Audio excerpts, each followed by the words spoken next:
চট্টগ্রামের ইপিজেডের একটি কারখানায় ভয়াবহ অগ্নিকাণ্ডের ৫ ঘন্টা পেরিয়ে গেলেও এখনও আগুন নেভানো যায়নি। কারখানা ভবনটি ধসে পড়ার আশঙ্কায় নিরাপদ স্থানে সরে গেছে ফায়ার সার্ভিস সহ অন্যান্য উদ্ধারকারী দল। দুপুর ২টার দিকে সি ইপিজেডের ১ নম্বর সড়কের ১ নম্বর সেক্টরের ৫ নম্বর সড়কে ৪০ বছরের পুরনো ভবনের ৮ তলায় প্রথমে আগুনের সূত্রপাত হয়। দ্রুত নিচের দুটি ফ্লোরে দাউ দাউ করে আগুন ছড়িয়ে পড়ে। এরপর থেকেই প্রতি মুহূর্তে ভবনের তীব্রতা বাড়ছে। ধসে পড়েছে ভবনের বিভিন্ন অংশ। কিছুক্ষণ পরপর ছোট ছোট বিস্ফোরণের শব্দ শোনা যাচ্ছে। ফায়ার সার্ভিসের ১৭টি ইউনিটের সাথে আগুন নিয়ন্ত্রণে কাজ করেছে সেনা, বিমান, নৌবাহিনী ও বিজিপি।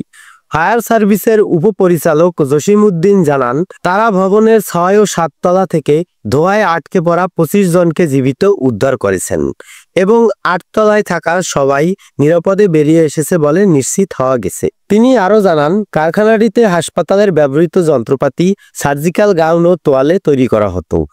এ কারণে প্রচুর দাহ পদার্থ দিয়ে আগুন দ্রুত ছড়িয়ে পড়ে। সৌরভ হালদার, কণা ভোকাল সংবাদ।